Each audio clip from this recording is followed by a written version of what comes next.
Young girls in college were lured into something far bigger than they could handle. Their lives were destroyed instead of being educated at the school. What happened next will leave you in shock. Welcome to Eden Springs Academy, a boarding school where no one comes out alive. Years ago, in the city of Atlanta, Georgia, lived a wealthy couple named Julian Carter and his beautiful wife Vanessa Carter, the darling of the people. They lived like royalty in a big mansion with tall fences like trees and giant guard dogs that looked like tigers. Their home was protected by scary-looking bodyguards with tough builds, like nightclub bouncers. The couple had 2 daughters, Ariana and Brielle Carter, who were spoiled and rebellious.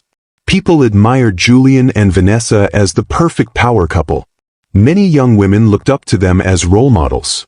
They owned several buildings, schools, and orphanages. Everyone saw them as kind and generous. They ran many nonprofits and women's programs that trained thousands of young people and women in schools and skill centers. In Fulton County, Georgia, they were treated like celebrities. News reporters followed them around, taking pictures and filming their every move. They were like the local Beyoncé and Jay-Z. They went everywhere hand in hand, always smiling for the cameras. Every Sunday, the family went to church together, raising their hands and singing with passion. But all of it was for show, to look good to the public. Behind their tall fences, things were far from perfect. They weren't really husband and wife, they were more like business partners.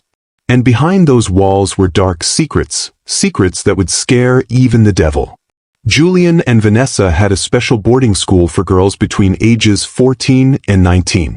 From the outside, it looked like a regular school for less fortunate girls to get an education.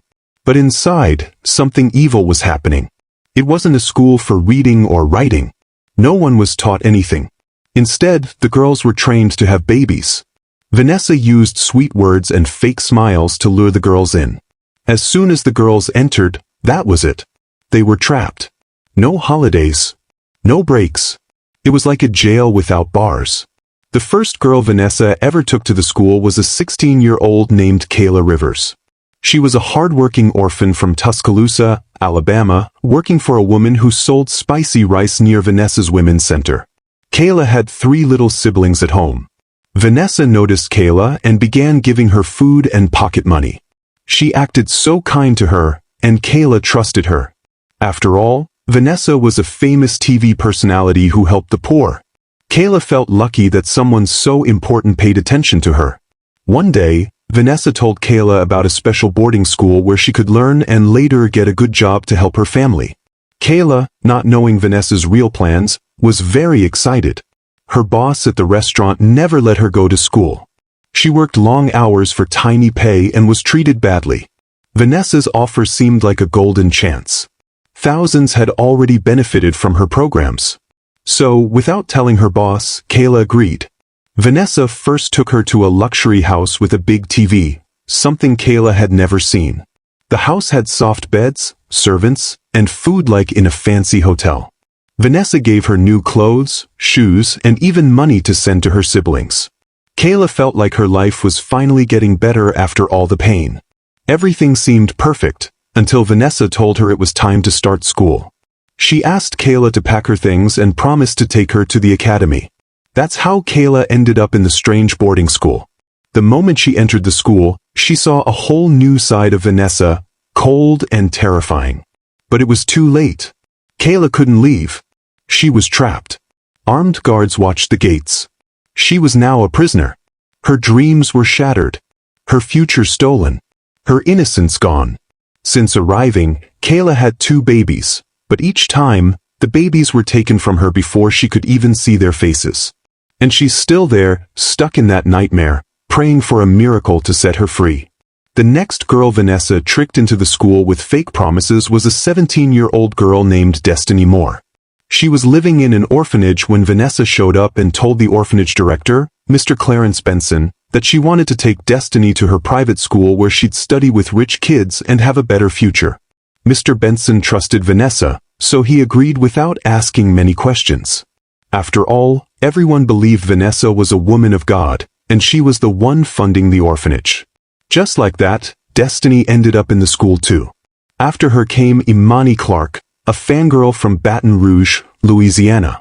Then Maya Johnson, Trinity James, and many other girls, each of them fooled by Vanessa and Julian. Within a few years, the school held over 200 girls. Some parents who couldn't afford school for their daughters were even hoping and praying their kids would be chosen for that fancy school. If only they knew the truth. But Vanessa never chose girls with parents. She only picked orphans or girls far from home.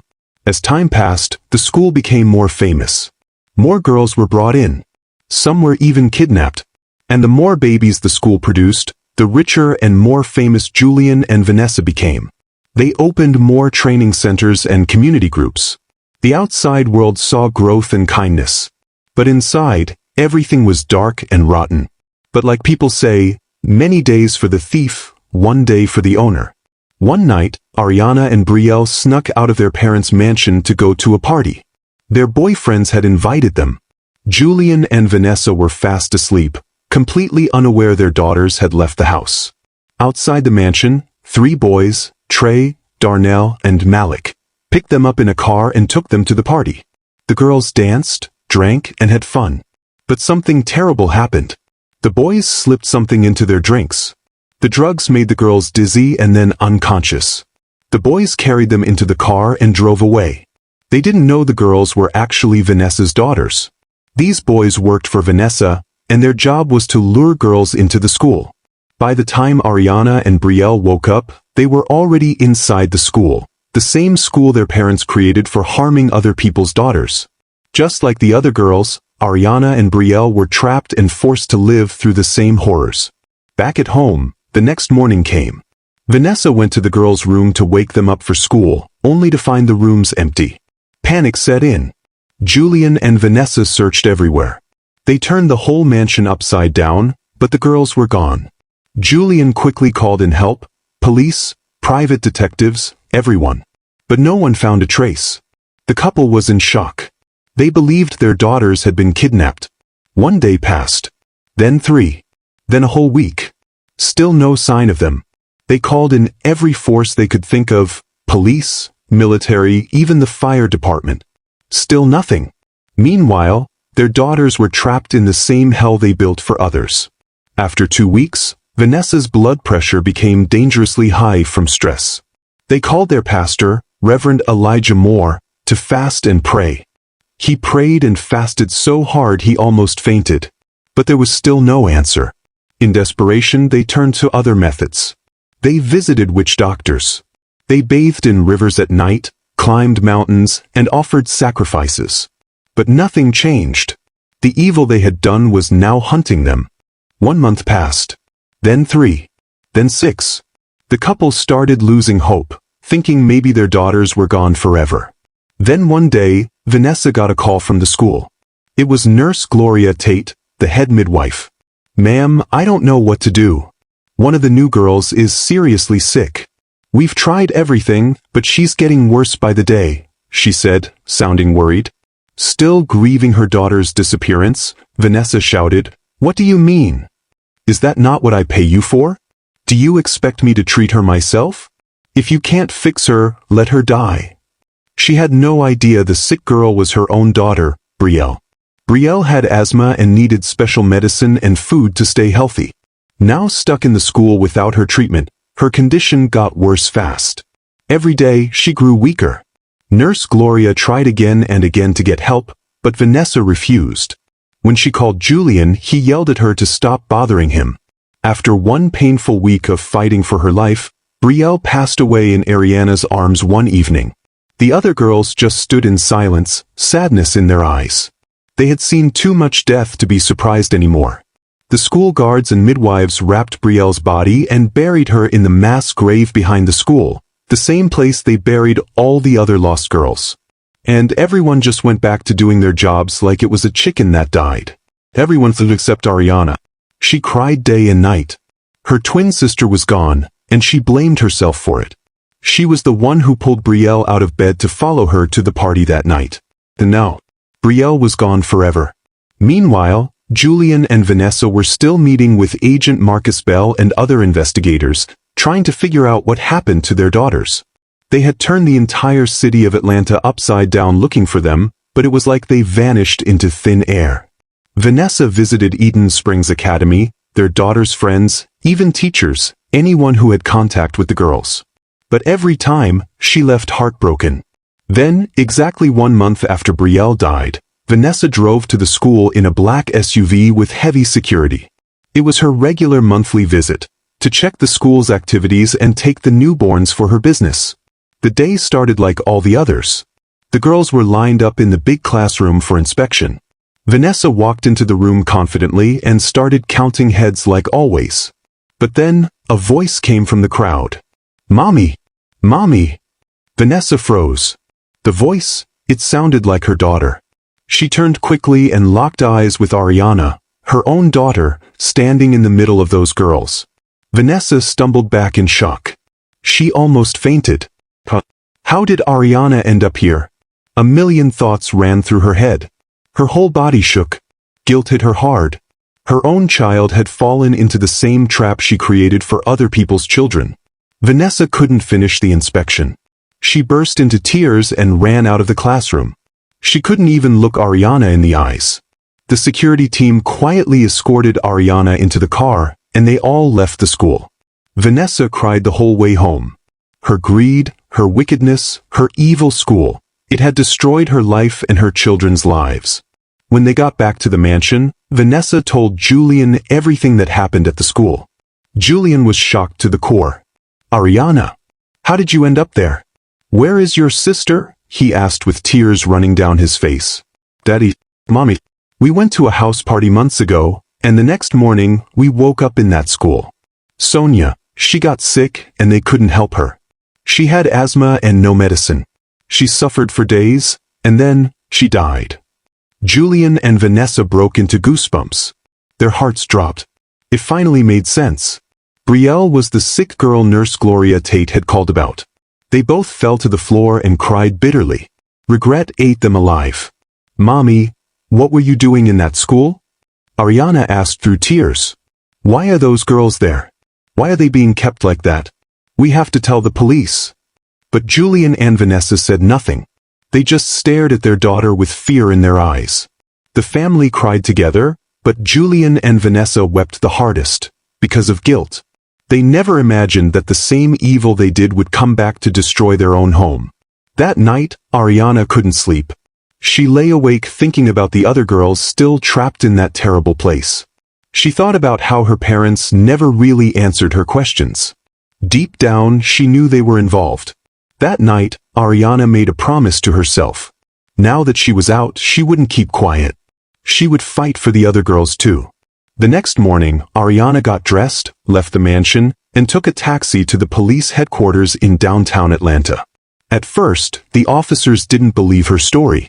But when she told them she was Julian and Vanessa Carter's daughter, they gave her a seat and listened closely.